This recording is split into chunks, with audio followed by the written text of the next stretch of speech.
Իսկ դու արդեն որոշել ես, թե որ երկրներ պիտի այցելես 2025 թվականին։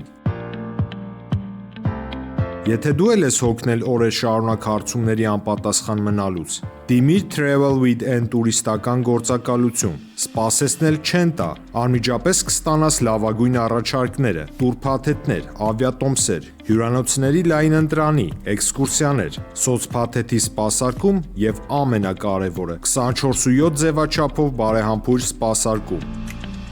Travel with N 095 89 20 48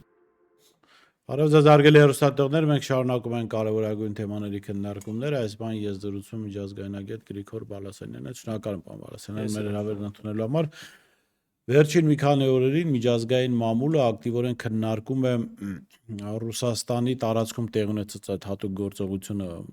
հրապարակային ասում է ուկրաինական զինված ուժերի կողմից, բայց հասկանալի առանց արևմտյան հետախուզական ծառայությունների դժվար է նման գործողություն իրականացնել, այնուամենայնիվ սա Ռուսաստանի պատմության կտրվածքով եթե վերցնենք պատմական իրադարձություն է, այսինքն հեռավոր Ռուսաստանի սահմանից բավական հեռու տարածքներում հազարավոր կիլոմետր հեռու ուկրաինացիները կարողացան ռուսական ինքնաթիռներ խոցել, ընդ որում ռազմավարական նշանակություն ունեցող ինքնաթիռներ, եւ սա չի կարող որոշակի փոփոխություններ չբերել ակնկալվող խաղաղության գործընթացում։ Ռուսաստանը խոստացել է, որ անհամաչափ պատասխան է տալու, Թրամփը եւս հրապարակային նախազգուշացրել է դրա մասին, ինչ ասել է անհամաչափ գործողությունը, որովհետեւ ես որ հետևում եմ Ռուսաստանի գործողություններին, Comedy Club-ը մի լավ սկեչ ուներ, չէ՞, Ռուսաստանի եւ Միացյալ Նահանգների այսպես պատկերմամբ, որ ամեն անգամ Ռուսաստանում ասում է Յիշուադին շаг եւ ինքիր քայլը կան, բայց միջև վերջ չի անում այդ քայլը, այսինքն ինչպեսին կարող է լինել այդ անհամաչափ պատասխանը, որը վաղուց իրականում պիտի լիներ, հա, եւ Ղրիմի մոստի ռմբահարման ժամանակ եւ այլ դեպքերի ժամանակ։ Այո, այն որ այդ գործողությունը չի կատարվել ուկրաինացիների կողմից, դա ակնհայտ է, դա ըստ արդեն պաշտոնական տեղեկատվության այդ գործողությունը պլանավորվել է մոտ 1.5 տարի առաջ։ Այսինքն 1.5 տարվա ընթացքում նույն Չելյաբինսկում պահեստներ են վարձակալվել, այդ բաները, դրոնները տեղ են սարքվել, այսինքն սահմանի շեն բերել, տեղում են ամեն ինչ արվել։ Փորձագետներից մեկը ուշադրություն հրավիրեց այն փաստի վրա, որ նույն կերպ խոցվեց Լիբիայում գեներալ Հաֆթարի ավիացիան։ Այսինքն այստեղ բրիտանացիների մատն ակնհայտորեն խառը եւ Տրամպի նախազգուշացումը հենց ասում է այն մասին, որ Եվրոպան է կանգնած այս ամենի թիկունքում, ուկրաինացիները չեն։ Հակառակ բերակում Տրամպը այսպես մի տեսակ իր վրայից պատասխանատվությունը գցում է, որ ես չեմ, մենք չենք եւ ասում են ըստ էության, որ Ռուսաստանը անհամաչափ պատասխան է տալու, ասում է եվրոպական լիդերներին ցույց տալու, որ իրենք են այս ամենի կազմակերպիչները։ Այն որ այս պատերազմը ցույց է տալիս, որ աշխարհի որևէ պետություն ապահովագրված չէ նման հարձակումներից, դա նաև մեր համար պիտի լինի որոշակի այսպես զսպող եւ բան գործոն, որ մենք էլ պիտի դրան պատրաստ լինենք։ Այն որ հազարավոր կիլոմետր հեռու գտնվելը դա դեռ չի նշանակում, որ դու ապահովագրված ես, դա էլ ցույց տվեց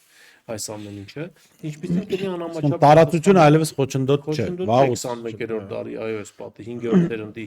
ինչպես հայտնի փորձագետներից մեկն է ռազմական միշտ մեզ ասում 20 թվի 44 օրերի ժամանակ, որ սա 5-րդ սերնդի պատերազմ է եւ այսպես ինչպիսին կլինի այդ անհամաչափ պատասխանը, սկսած որոշումներ կայացնող կենտրոնների հողին հավասարեցնելուց, վերջացրած սահմանի վրա էշելոններ խոցելուց, որոնք որ Եվրոպայից կմտնեն, եւ ես չեմ բացառում, որ անգամ եվրոպական սահմանակից սահմաններ տարածքներն էլ ենթարկվեն հարձակման։ Հասկանալի է, դուք երբ հետևում եք պաշտոնական հայտարարություններին ռուսական կողմի, հա, մամուլին, իշխանությանը մոտ կանգնած, իրականում կլինի այդ պատասխանը, թե Յիշուադին շаг եւ նոր կլինի։ Ես կարծում եմ մենք այստեղ գործ ունենք շատ մեծ եւ բարձր մակարդակի պայմանավորվածությունների հետ Ռուսաստան Միացյալ Նահանգներ եւ այնտեղ ինչ որ շատ ավելի լուրջ հարցեր են քննարկվում, քան անգամ այդ անհամաչափ պատասխանի տեսակը։ Այն որ պատասխանը կլինի դա ակնհայտ է, ինչպեսին կլինի, ես չեմ կարող ասել, դա ըստ էության մի քանի մարդ կարող է ասել։ Բայց այն որ զսպող գործոն կլինի, որպեսզի այդ պատասխանը դուրս չգա, այսպես ասած, ողջամտության սահմաններից, կարծում եմ սա էլ կա, եւ Միացյալ Նահանգները հիմա փորձում է այնպես անել, որ այդ պատասխանը չտարածվի շատ տարածքների վրա Ուկրաինայի եւ չընդգրկի շատ մեծ բնակչություն ունեցող քաղաքներ, բայց այն, որ պատասխանը լինելու է, եւ ես չեմ բացառում, օրինակ նույն Կիևում, որ նույն հետախուզության շենքի վրա կամ Ռադայի վրա կամ նախագահի նստավայրի վրա հարձակումներ, այնպես որ սա ես նմանեցնում եմ Կուրսկի մարզ մտնելուն, սա ավելի շատ ինֆորմացիոն տեղեկատվական աղմուկ էր, իմիջային առումով Ուկրաինային այսպես առավելություն տվեց, բայց գետնի վրա դա ինչ կտա Ուկրաինային, ես վախենամ, որ նույնը կրկնվի Կուրսկի մարզի հետ կապված եւ սա ուղղակի Պյուրոսյան հաղթանակ լինի ուկրաինական կողմի համար։ Շատ լավ։ Մեկ այլ դաշտում, հա, Օմանում տեղի են ունենում բանակցություններ։ Մենք դեռ կվերադառնանք ռուս-ուկրաինականին եւ Ստամբուլ, բայց գնանք Օման, Իրան, Ամերիկա բանակցություններ եւ այլ բանակցություններ էլի գուցե նաեւ սա սխալ տպավորություն է, դրական ինչ որ տպավորություն են թվում, որ այնուամենայնիվ փորձ է արվում պայմանավորվածություններ ձեռք բերել։ Միացյալ Նահանգները կարծեք փորձում է իսրայելական ազդեցությունը հանել այդ բանակցություններից, որպեսզի շատ ագրեսիվ բանակցություններ չվարվեն։ Իրանը հոգևոր առաջնորդի բերանով խիստ է խոսում, պաշտոնական այլ ներկայացուցիչների կողմից ավելի մեղմ, իրենք պատրաստ են կարծեք թե քննարկել միջուկային ծրագրերի դադարեցման, հա, հարցը, բայց նախապայման են դնում, որ այդ ընթացքում պետք է հանվեն սանկցիաները, հա, պատժամիջոցները Իրանի դեմ, որպեսզի տնտեսությունը կարողանա շնչել։ Այս դաշտում ինչ է կատարվում։ Ես կարծում եմ սա ավելի շատ բանակցությունների իմիտացիա է, այլ ոչ թե բանակցություն։ Այսօր արդեն ամերիկյան մամուլը հրապարակել էր մոտավոր այն տեքստը, որ ներկայացվել է Միացյալ Նահանգների կողմից Իրանին, առաջարկների տեքստը, մի քանի կետանոց առաջարկներ էր, որ առաջինը, այո, Իրանը կարող է ունենալ խաղաղատոմի ծրագիր, սա Միացյալ Նահանգների առաջարկն է, երկրորդ, ուրանի հարստացումը 3%-ից ավել չպիտի լինի, այսինքն դա կամ եղած կամ չեղած ըստ էության նույնն է, ոչ արգելում են, ոչ էլ համաձայնվում են ըստ էության, հաջորդը ստորգետնյա լաբորատորիաները եւ ստորգետնյա այդ գործարանները պետք է ապա ակտիվացվեն եւ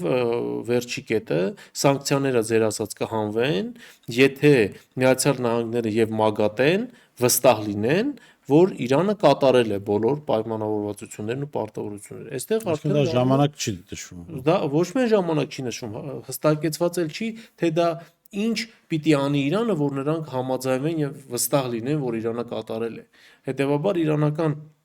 աղբյուրներն էլ են նշում, որ սա ավելի շատ միակողմանի զիջման է նմանվում եւ Միացյալ Նահանգների իր կողմից որևէ պարտավորություն չի ստանձնում, ինչ որ եւ հստակ ժամկետներ չի նշում։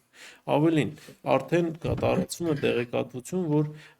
դիմադրության շարժումը, դիմադրության առանցքը կարծես թե համար 1 է հայտարարել բոլոր այն ուժերի եւ ստուգատես է անցկացնում հասկանալու համար, թե որ ուժը ինչքանով է պատրաստ, 3 արդեն հուսիները եւս 1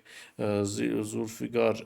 բալիստիկ հրթիռով հարվածեցին Բեն-Գուրիոնի օդանավականին, եւս մեկ անգամ ցույց տալով, որ Իսրայելի հակօդային պաշտպանությունը ըստ էության ոչինչ չի կարողանում անել։ Ես պատկերացնում եմ, թե ինչ կլինի Իսրայելի հակօդային պաշտպանության վիճակը, եթե մի քանի տասնյակ բալիստիկ կամ հարյուրավոր բալիստիկ հրթիռներ թռնեն Իսրայելի ուղղությամբ, իսկ Իրանը ունի նման հնարավորություն եւ մենք տեսել ենք դա մեր աչքով։ Լիբանանում Հեզբոլլահն ըստ էության կարծես թե վերականգնում է իր հրետանային եւ հրթիռային պահեստները եւ պատրաստվում ռազմական գործողությունների եւ որ շատ հետաքրքիր է լրացավ Իրաքի կարծես Տրամպի ուլտիմատումը վերջնաժամկետը Իրաքի վարչապետին ցրել շիա աշխարհազորը, այո, որը չեղավ։ Հետևաբար Իրաքը եւս պատրաստվում է բավականին լուրջ տարածաշրջանային պատերազմի։ Այն որ տարածաշրջանային պատերազմ լինելու է, ես կարծում եմ կարծես թե արդեն սրան հակառակը, այսպես պնդողների թիվը գնալով պակասում է, բացի այդ Միացյալ Նահանգների հետ անհաջող բանակցությունների արդյունքում Եվրոպական միությունը սկսում է քննարկել Իրանի նկատմամբ պատժամիջոցները վերադարձնելու մասին հարցը։ եթե Միացյալ Նահանգների հետ այս ամենի արդյունքում Եմեն վերադարձրեց պատժամիջոցները, Իրանը ըստ էության դուրս է գալու բանակցային գործընթացից։ Կարծես թե ուղղակի կողմերը ժամանակ են ձգում, այստեղ պատրաստվելու հարց է, բայց այն որ լինելու է մեծ բախում եւ Իսրայելը հասնելու է իր ուզածին Միացյալ Նահանգներին փորձելով ներքաշել մեծ ռազմական ավանտյուրայի մեջ, սա ակնհայտ է, բայց այստեղ մի շատ կարևոր հանգամանք կա, որի վրա ցանկանում եմ ուշադրություն դարձնել, որը կարծես դուրս մնաց միջազգային լրատվամիջոցների ուշադրությունից։ Անգլիան Մավրիկյան հանրապետությանը զիջեց մի կղզիախումբ, որը գտնվում է Հնդկական օվկիանոսում Միացյալ Նահանգների բազայից ընդամենը 150 կիլոմետր հեռավորության վրա։ Իսկ Մավրիկյան հանրապետությունը Չինաստանի դաշնակիցն է, այսինքն ըստ էության Չինաստանը հասանելիություն է ստանում եւ նաեւ Իրանը հասանելիություն է ստանում Հնդկական օվկիանոսում Միացյալ Նահանգների ավիաբազաներին։ Սա կարծում եմ մի փոքր կիչեցնի Թրամփի ցանկությունը հարվածել Իրանին, քանզի Մերձավոր Արևելքի նույնիսկ դաշնակիցները այն անցյալ անգամ էլ ցույց տվեցին, որ իրենք տարածք չեն տրամադրելու Միացյալ Նահանգներին Իրանի նկատմամբ ռազմական գործողություն իրականացնելու։ Հետաքրիր մեկ այլ իրադարձություն տեղ ունեցավ Իրանի հարևանությամբ Պակիստանում, հա, Բելուջիստանը հռչակեց անկախության մասին։ Ես այս բանը չեմ պատկերացնում, դա ինչ լրջության հայտարարություն է եւ արդյոք որտեղ այդ Բելուջիստանը ասվածը Պակիստանի մեծ մասի կեսից ավելի մասին է խոսքը գնում, դրա մասին հայտարարել է այդ բելուջների, պակիստանյան բելուջների քաղաքական առաջնորդը, բայց այստեղ ինչու եմ այս դրվագը առանձնացնում, որտեղ Իրանում եւս կա Բելուջիստան նահանգ եւ այնտեղ անհանգստությունները մշտապես առկա են, անգամ ավելի շատ քան ազերիներով բնակեցված կամ քրդերով բնակեցված հատվածները։ Սրանք կարող են փոխկապակցված լինել ավելի շատ Պակիստանից այդ անհանգստությունները նետելու դեպի Իրանի տարածք։ Ես հենց երեք քննարկում էի, որ եւ խոսում ենք այդ մասին, որ Բելուջիստանի հետ կապված Իրանը կարող է բավականին լուրջ անակնկալ մատուցել Պակիստանին։ Եվ այդ իմ ասացի հետ կապված կարծես թե սկսում են իրականություն դառնալ։ Ես բացատրեմ ինչը։ Բերձորի օդանավակայանի բացման ժամանակ ընդունում են մի որոշում եւ մի նոր կոնցեպցիա են առաջ քաշում 3 պետություն, 1 ազգ, Պակիստանին էլ մտցնելով դրա մեջ։ Սա չի կարող Իրանի կողմից աննկատ մնալ։ Այսինքն մեծամասամբ փուշտուններով բնակեցված Պակիստանը մտնում է թուրքական աշխարհի մեջ եւ իրեն հայտարարում է թուրքական աշխարհի մաս, որը որ ոչ միայն Իրանի համար շատ ցավոտ է, այլ նաեւ սա Պակիստանի վերջը կարող է լինել ուղղակի, քանզի Պակիստանը հնդկական այս պատերազմի կարճատև պատերազմը դադարեցվեց նաեւ Իրանի գործունջանքերի շնորհիվ։ Իրանի արտգործնախարարը եղավ եւ Իսլամաբադում եւ Դելիում եւ ռազմական գործողություններ կանգնեցին։ Հիմա եթե Պակիստանը սև երախտամորություն է անում եւ գնում է թուրքական աշխարհ, որի հետ Իրանը գիտենք ինչպիսի հարաբերություններ ունի, ես հենց երեք էի ասում, որ չեմ բացառում, որ հենց Բելուջիստանում Իրանը կարող է լուրջ խնդիրներ առաջացնել Պակիստանի։ Հիմա արդեն հայտարարվել է անկախության մասին։ Ես չգիտեմ դա ինչ լրջության հայտարարություն։ Դուք պատկերացում ունեք։ Լրջություն չեմ կարծում, թե շատ դուրս կլինի դա, բայց այն որ Պակիստանի համար կստեղծվեն խնդիրներ, դա ակնհայտ է։ Բայց նաև եթե բելուջները կարողանան Իրանի հետ քաղաքական երկխոսություն սկսել եւ Իրանի, այսպես գոնե լուր համաձայնությունը ստանալ,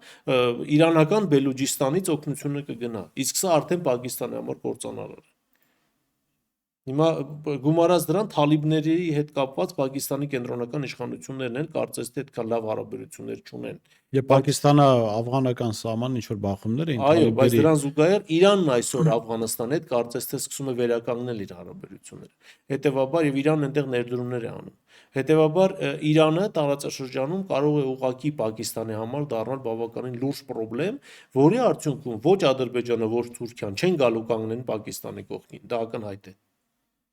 Շատ լավ, Թուրքիան հայտարարում է, որ իրենց երազած Զանգեզուրի միջանցքը ստանալու համար շարունակում է խանգարող հանգամանք մնալ այդ թվում նաև Իրանը։ Եվ առաջարկում են Իրանին ձեռքերը լվանալ այդ թեմայից։ Հասկանալի է, որ Իրանի ռեսուրսներն էլ անսպառ չեն, եթե իրականում վտանգը բավական մեծանա, ես չգիտեմ Իրանը որքանով կարող է մասնակցություն ունենալ այդ Սյունիքի պաշտպանությանը։ Մյուս կողմից Իրանը նաև այնպես չի, որ միայն շահեր ունի Հայաստանի հետ, հա, տարածաշրջանային առավել կարևոր շահեր կան, այդտեղ հատվում են Թուրքիայի հետ իրենց շահերը կամ գուցե ինչ որ տեղերում համընկնում են, հա, Որքան կարող է ձեր գնահատմամբ Իրանը կոպիտ ասած ձեռքերը չլվանալ Սյունիքի թեմայից եւ Հայաստանի անվտանգությանը որոշակի աջակցող բաղադրիչ ապահովել եւ կամ որ պարագայում կարող է Իրանը դուրս գալ այս խաղից, ասել դե դու գիտեք ու Հայաստանը։ Հենց սկզբից ասեմ, Իրանը միջև վերջ մնալու է իր տեսակետին եւ իր շահից ելնելով։ Երկու Դե հասկանալ է մեզ համար Այո, չարում։ այո։ Եվ երկու պատճառով, առաջինը հայ-իրանական սահմանը Իրանի համար կարմիր գիծ է եւ դա ուղղակի խոսքեր չեն, քանզի հայ-իրանական սահմանից սկսվում է իրանական Ադրբեջանը։ Եթե Թուրքիան եւ Ադրբեջանը կարողանում են հսկողություն սահմանել հայ-իրանական սահմանի վրա, նշանակում է 15 միլիոն պոտենցիալ մարտիկ Իրանի համար սկսում է ստեղծել խնդրեմ, հենց իր ստեփական տարածքում։ Սա մեկ, երկրորդ։ Մենք ձեր հետ խոսելուց նշեցինք նաև, որ Իրանը այսօր տնտեսական լրջագույն խնդիրներ ունի սանկցիաների հետ կապված։ Հայաստանը ԵԱՏՄ անդամ պետություն է եւ Հայաստանը հնարավորություն է Իրանի համար դուրս գալ ԵԱՏՄ շուկա եւ Հայաստանով դուրս գալ նաև։ Ինչը Իրանի տնտեսության համար փրկողակ է։ Եթե Հայաստանի Սյունիքի հատվածը կտրվում է, Իրանը ոչ միայն քաղաքական, անվտանգային, այլև տնտեսական առումով մնում է մեկուսացման մեջ։ Դրա համար Իրանը ատամներով պահելու է այս տեսակետին է մնալու Սյունիքը պահելու, իհարկե չի գալու մեր հետ կռվի ադրբեջանցիների դեմ, չնայած ոչինչ բացառել 21-րդ դարում հնարավոր չէ, բայց դա լավագույն սցենարը չի լինի, եթե Իրանը գա մեր փոխարեն կռվելու, այդ տարածքը իրենը կհամարի։ Հիմա ինչի մեր պիտի փոխարեն այո, չի գա կռվի, բայց իրանական անօթաչուները կարող են ինչ-որ պահի, X պահի հայտնվել Սյունիքի երկնքում։ Դրան գումարած Ռուսաստանի պաշտպանության նախարար Բելոուսովի ուղիղ ակնարկը եւ նաեւ ըստ ռուսական եւ նաեւ հայկական լրատվամիջոցների հանձնարարականը, որ մոտ շրջանում մի քանի օրվա մեջ Ռուսաստանի պաշտպանության նախարարության առաջատար խումբը գալու է Սյունիք, տեղում իրավիճակին ծանոթանալու համար։ Ես կարծում եմ, այստեղ մենք կտեսնենք ռուս-իրանական համագործակցություն, ոչ թե Հայաստանի համար, այլ իրենց շահերի համար։ Բայց Սա սովորաբար այս նախադասության հատվածը չպիտի ասվեր, բայց մենք ստիպված ենք ասելու, որ մեր հերոստատողները հասարակության զգալի հատվածը այսպես միամիտ է, մտածում են, այ ռուսներն են մեր սիրուն աչքերի համար ինչ որ բան։ Ֆրանսիացիները հատկապես խենթանում են մեր համար, Մակրոնը չգիտեմ։ ֆրանսիացիների հետ կապված Սյունիքում իրադարձությունները ֆրանսիացիներն արագացրին բացելով հյուպատոսություն, պատվո հյուպատոսություն։ Ֆրանսիան ես ամիսներ առաջ եմ ասել, որ Զանգեզուրի միջանցքի թիկունքում նաև կանգնած է Ֆրանսիան, որովհետև նրան պետք է կենտրոնական Ասիայի ուրանը, ղազախական ուրանը հասցնել Ֆրանսիա, քանզի աֆրիկյան ուրանից նա զրկվել է։ Իսկ ամենամեծ ատոմակայաններ, ամենաշատ ատոմակայաններ Եվրոպայում ունեն իրեն։ Այո, Ֆրանսիան միակ միջուկային տերություն է Եվրոպական միության։ Հետևաբար իրեն օդու ջրի պես պետք է ղազախական ուրանը։ Հիմա եթե Մեծ Բրիտանիան, չգիտեմ, մյուս պետությունները, ովքեր շահագրգռված են Զանգեզուրի միջանցքի պարագայում, Հայաստանի հասարակության կողմից դիտարկվում են իբրև թշնամի կամ ոչ բարեկամ պետություններ, ապա Ֆրանսիան այստեղ գալիս է բարեկամի դիմակով եւ բարեկամական այս բանը օգտագործելով բթացնում կամ փորձում բթացնել մեր հասարակության զգոնությունը։ Հարգելի հայրենակիցներ, Մակրոնի Ֆրանսիան երբեք չի եղել Հայաստանի բարեկամը։ Եթե Մակրոնը լիներ Հայաստանի բարեկամ, անկեղծ բարեկամ, ապա 20 թվականի հունիսին չէր վաճառել ադրբեջանցիներին արբանյակներ, որոնք հետո 20 թվականի սեպտեմբերին Գիտեք, բան Բալասյան, ես կարծում էլի դուք հերոստատողների այսպես հետաքրությունը բավարարելու համար եք դա ասում, որպես մասնագետ ես վստահ եմ դուք շատ լավ պատկերացնում եք, որ որևէ պետության հենց այնպես բարեկամ չի լինում։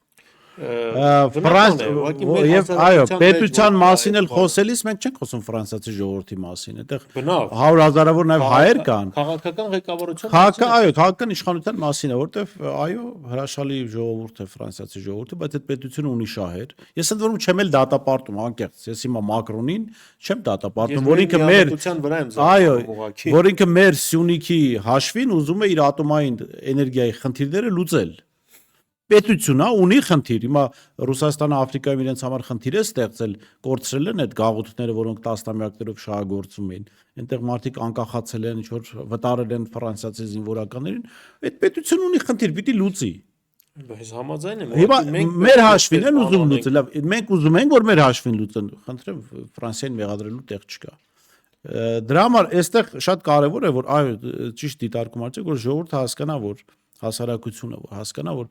որևէ պետության ակտիվություն, ինչպես Ռուսաստանի եւ Իրանի պարագայում մենք փորձեցինք դա ցույց տալ, պետք է հասկանալ այդ պետության շահը, ոչ թե որ իրանք մեզ սիրում են, չգիտեմ։ Իհարկե, բայց ցավոք սրտի փորձ է արվում նույնիսկ եմ ասում, էլի հասարակության մեջ այսպեսի բան տարածել, որ այս ամես չի սիրում, բայց այս ամես սիրում է։ Դրա համար մեր սիրուն աչքերը այսպես գալիս է, մեր կողքն է կանգնում, մեզ ինքը կպաշտպանի, ոչ մեկ մեզ մեր փոխարեն չի պաշտպանելու։ Մեր հասարակությունը սա էլ պիտի շատ լավ իմանա։ Եթե հայը չկռվեց իր հողի համար, ոչ ոք չի գալու հայի փոխարեն։ Իսկ եթե եկավ, այդ հողը վերցնելու իրեն։ Դա աշխարհի գրված եւ չգրված օրենքն է։ Որ օտար երկրյա զինվորը մտավ Հայաստան կռվելու Հայաստանի համար հայի փոխարեն, այդ հողը համարելու է իրենը եւ դա բնական է ըստ էության։ Ցավոք Գիտեք, այստեղ էլի մի փոքր շեղում բովանդակային մասից։ Մեր խնդիրը նաեւ նրա կանում է նրանում, որ այսինքն ժողովուրդը, հասարակությունը դպրոցներից ըստ էության քաղաքագիտական կրթություն չի ստանում։ Խնդիրն այն է, որ մարդիկ չեն պատկերացնում, որ պետությունը ունեն շահեր եւ վերջ։ Իսկ ուրիշ բան այդտեղ չի մտնում։ եւ որ ամենակարևորը Մի փոքր այս կողմ են կողմ հուզական վերաբերմունք կարող է լինել, բայց առանցքում շահն է։ ես համաձայն եմ, ավելացնեմ ուղղակի եւ ամենակարևորն այն է, որ աշխարհի գերտերությունները Հայաստանի շահով չեն ապրում։ Ցավոք սրտի մեր հասարակության մեջ էլ է, որ այս ամես դավաճանեց, այս ամես ոչ ոք մեզ չի դավաճանել։ Յուրաքանչյուրը իր աշխարհակաղակական շահերն առաջ տանում։ Հայաստանը կկարողանա այդ շահերի մեջ տեղավորվել։ Ուրեմն մենք մեր շահերը կպաշտպանենք նրանց միջոցով։ Իսկ եթե չի կարողանում նրանց հետ ինչ որ երկխոսության մեջ մտնել իր շահերն առաջ տանել, նեղանալ ոչ մեկից ուղղակի պետք չի։ Պետք է հասարակությունը երևի հələ քաղաքական շրջանակներն էլ դա չեն երևի մեծ զգալի մաս չի գիտակցում։ Այո, նաև հուզական էլեմենտները օգտագործվում են քո շահի սպասարկման համար։ Միայն երբ որ մենք ասում ենք, որ մենք համաշխարհային պատերազմին, հայրենական պատերազմին մասնակցել ենք այսքան 100,000 հոգով, դա ոչ թե ասում ենք, որ թիվա դե սիրուն թիվա 600,000-ը, դա ասում ենք, որ նույն ռուսական պետությունը, ռուսական էլիտաները հասկանան, որ ընդհանուր գործի համար մենք լուրջ ներդրում ենք ունեցել, հետեւաբար այդպիսի վերաբերմունք ենք ակնկալում կամ այդպիսի շահերի համադրում ենք ակնկալում, եւ այստեղ շատ լավ խոսակցության տեղ կա։ Բայց վերադառնալով ռուս-ուկրաինական բանակցությունը, որը մեզ հետաքրքրում է, որովհետեւ չի կարող ռազմավարական դաշնակցի հետ տեղի ունեցող կարևորագույն իրադարձություն չանդրադառնալ մեզ վրա, ինչպիսի ընթացք այն կարող է ստանալ, հատկապես հավանական պատասխանից հետո Ռուսաստանի, կա տեսակետ, որ եթե այս կոնֆլիկտը մի փոքր խորանա Ռուսաստանի պատասխանից ելնելով, Ադրբեջանը կարող է իրավիճակից օգտվել այնպես, ինչպես օգտվեց 2022-ին, երբ որոշ հատվածներից ռուսական զորքերը հետ քաշվեցին Ուկրաինայի։ Նախկին Ուկրաինայի։ 22 թվականին եւ 25 թիվը դրանք տարբեր բանակներ են ռուսական եւ տարբեր իրավիճակի ըստ էության։ 22 թվականին ռուսական բանակը բախվեց հարվածային ամոթաչուն եւ դրոնների հետ, որի հետ երբեք գործ չէր ունեցել։ Վերցրեցին շատ մեծ տարածքներ, որը պահելու համար չկար այդքան մարդկային ռեսուրս։ Դրա համար ստիպված սկսեցին հանձնելով հետ շարժվել եւ Ադրբեջան օգտվելով այդ հանգամանքից ջերմուկի հատվածում ռազմական ավանտյուր եւ ագրեսիա կիրառեց։ Ներկայիս իրավիճակը բոլորովին այլ է։ Ինչպիսի կլինի ռուս-ուկրաինական բանակցությունների ընթացքը։ Ես կարծում եմ, այս բանակցություններն էլ ոչինչ չեն տալու, բացառությամբ մի բան է՝ գերիների փոխանակություն։ Միայն հումանիտար հարցում են կողմերը եկել համաձայնության, որ գերիները փոխեն, դիակների փոխանակում իրականացնել, ինչը էլի վատ չի։ Ամենայն դեպս քիչ, բայց արդյունք է։ Բայց ռուսական կողմը եւ երեք ուկրաինացիներն էլ այդ մասին նշեցին եւ նաեւ Եվրոպան հստակ նշում է, որ պարագայում ինքը կգնա ռազմական գործողությունների դադարեցման։ Եթե բանակցությունների առարկա դառնա, կոնֆլիկտի սկզբնապատճառը։ Եվ հիմա էլ Ուկրաինան ասում է ոչ, ես չեմ իմ նեյտրալության մասին չեմ հայտարարելու, ես զինաթափ չեմ լինելու, ես այս չեմ անելու, այն չեմ անելու։ Այսինքն սրանք են ինչ որ պահանջում է Մոսկվան։ Հիմա նա պահանջումը սա չի համաձայնում, նշանակում է ռազմական գործողությունները շարունակվելու են։ Եվ պատահական չի, որ Մեծ Բրիտանիան իր ռազմական ծախսերը շեշտակի ավելացնում, այսպես Լեհաստանն է մտնում հսկայական վարկային բեռի տակ հարավային Կորեայից մոտ 9.5 միլիարդ դոլարի զենք է ներկրում, պատվիրում 16.5 էլ պիտի պատվիրի։ Այսինքն կողմերը պատրաստվում են շատ մեծ պատերազմ եւ դա ոչ ոք չի թաքցնում։ Հիմա դա կլինի Ուկրաինայի տարածքում, թե դա կլինի հետո, դա կերևա, բայց այս պահին որոշակի փոփոխություններ են տեղի ունենում, օրինակ Ուկրաինայում, Լեհաստանում տեղի ունեցան նախագահական ընտրություններ։ Նոր նախագահ է եկել, ով իր հայացնելով հակաուկրաինական է։ Եվ ես չեմ բացառում, որ այս բանի տակ, մանավանդ որ Լեհաստանի ժողովուրդն արդեն սկսել է բողոքել, որ ուկրաինացիները իրենց Որտեղ իրենք էլ տարածքներ վերցնել Ուկրաինայի։ եւ տարածքներ վերցնել եւ օրինակի համար Ժեշուվ օթանավականը փակի։ Ասի ոչ, հաբը արդեն իմ երկրով չի լինելու։ Իսկ Ժեշուվ ամենահարմարն է Ուկրաինային օգնելու համար։ Այս դեպքում արդեն կա պիտի Ռումինիա տեղափոխվի, Սլովակիայի հետ էլ կա խնդիր։ Ֆիցոն այնպես չի որ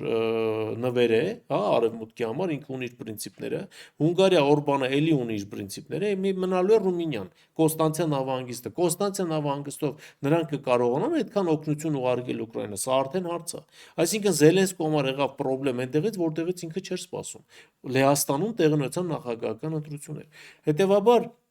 իրավիճակը րոպե-րոպե է փոխվում։ Եվ եթե հիմա ռազմական գործողությունները Ուկրաինան չդադարեցնեն եւ ռուսական պահանջը 5 մարզերը ճանաչել տարածք ռուսական չարեց, ես վախենամ հետո 8 տարածքի կամ 9 տարածքի մասին է խոսքը գնալու, որ էլի Ուկրաինան ստիպված է լինելու ընդունել, դատելով Միացյալ Նահանգների դիրքորոշումից։ Միացյալ Նահանգները իր ուզածը ստացել է։ Միացյալ Նահանգները չի խաղում Ուկրաինայի հետ։ Խաղում է Չէ, իհարկե։ ասում ինքն ու Ուկրաինան Ռուսաստանի դեմ էսոս պայմանավորված խաղի մեջ չեն այս բան։ Ես չեմ կարծում։ Բարի եւ չար ոստիկանի դեր տալու։ Միգուցե, բայց այս պայն Տրամպը ինքը բիզնեսմեն լինելու ինքը շատ փող է սիրում։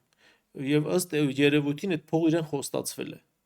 Եվ ռուսական սառեցված ակտիվների հաշվին դրա համար Մակրոնն ասում է մենք դա չենք կարող կպնել դրան, որովհետև դա միջազգային իրավունքի խախտում կլինի։ Պատկերացեք, իր թշնամու կպնում էին չերել։ Այո, հիմա նշանակում է Միացյալ Նահանգների կողմից կա խստի վրանք այդ ակտիվներին չկպնել։ Դրան գումարած այն հանքերը, որոնք Ամերիկա-ուկրաինական պայմանագրով անցել են Միացյալ Նահանգներին, այդ հանքերի կեսը գտնվում է ռուսական հսկողության տակ։ Հիմա դրա համար Տրամպը, որպես այդ փողն աշխատի, ինքը պետք է ռուսների հետ նորմալ լինի, որ համատեղ շահագործեն։ Կորցնող էլի Ուկրաինան է լինելու եւ ուկրաինացի ժողովուրդը։ Եվ այս ամենը ցավոք սրտի առվում է հենց ուկրաինական ժողովրդի հաշվին։ Եվ Զելենսկին մի պահ է գալու, երբ որ ինքը սկսելու է հասկանալ, որ իրեն բոլորը օգտագործում են։ Լեհաստանը որպեսզի Լևովը պոկի, Սլովակիան որպեսզի Ուժգրադը պոկի, Ռումինիան որպեսզի մյուս հատվածը պոկի, Հունգարիան որպեսզի Զակարպատիան պոկի, մի պահ է գալու որ Զելենսկին մնալու է մենակ, բայց այդ պահին արդեն Զելենսկին ոչ ոքին պետք չի լինել։ Նկատենք, որ նախագահ Պուտինը դեռ կոնֆլիկտի սկզբում հայտարարել էր, որ կոչ էր արել այդ պետություններին քննարկել Ուկրաինայի տարածքի բաժանումը, ասելով, որ այո, սովետական միությունը այդ տարածքները վերցրելա ձեզնից։ Կարող եք դուք էլ մտնել ձերը վերցնել։ Կոպիտ ասած առաջարկը սա էր, հա։ Ինձ թվում է գալու է օրը, որ այդ առաջարկը քննարկվելու է արդեն։ Ոչ ոք Ուկրաինայի գեղեցիկ աչքերի համար Ուկրաինային այդքան զենք չի տվել։ Սլովակիան, որ թվում է թե այսպես աննշան մասնակցություն ունի, Սլովակիայում արդեն կարծիքներ են հնչում, որ 1.5 միլիարդի էլ մենք ենք քեզ զենք տվել։ Դե դրա համար Ուժգրոդը պիտի տաս մեզ։ Արդեն այդ մասին բացահայտ խոսում են, իսկ Լեհաստանում Լևովի մասին վաղուց են խոսում։ Հունգարներն էլ այսպես ժամանակ առ ժամանակ Օրբանը առաջ է քաշում, որ Զակարպատիայում հունգարների իրավունքները խախտվում են։ Մենք դրա հետ չենք կարող համակերպել։ Արդեն բաժանում են անձնագրեր հունգարական։ Այսինքն process-ը գնում է։ Հիմա թե ինչի վրա է հույս դրել Ուկրաինայի ղեկավարությունը, որ իրենք կօգնեն, որպեսզի այդ եղած տարածքներն էլ ազատագրեն, 91-ին էլ չէ, անգամ 22 թվականի մակարդակով այսօր իրենց չեն կարող թույլ տալ այդ ամեն ինչը։ Բայց թե ինչի վրա է դա հույսը դրել, ես ուղղակի խոստումներ են տալիս են, կերակրում են իրենց ուզածն անելու համար։ Ես կարծում եմ միակ ազնիվ մարդ ըստ էության Բորիս Ջոնսոնն էր Մեծ Բրիտանիայի վարչապետ, ուղղակի կասեց ինչ պայմանագիր, ինչ բան, եկեք կռվենք։ Մարդը ուղիղ կերպով ասած, ոչ դիվանագիտություն խաղաց, ոչ այս, ոչ այն, բայց փաստացի որ հայտնի անեկդոտի պես ասում ափսոս դեռ շատ տարբերակներ ունենք, էլի։ Հիվանդը մահացել։ Այո։ Շնորհակալ եմ, պարոն Բալասանյան, միշտ հետաքրքիր է լսել ձեր վերլուծությունները։ Ես շեշտում զրուցում եմ Գրիգոր Բալասանյանի հետ, տեսություն կհանդիպենք։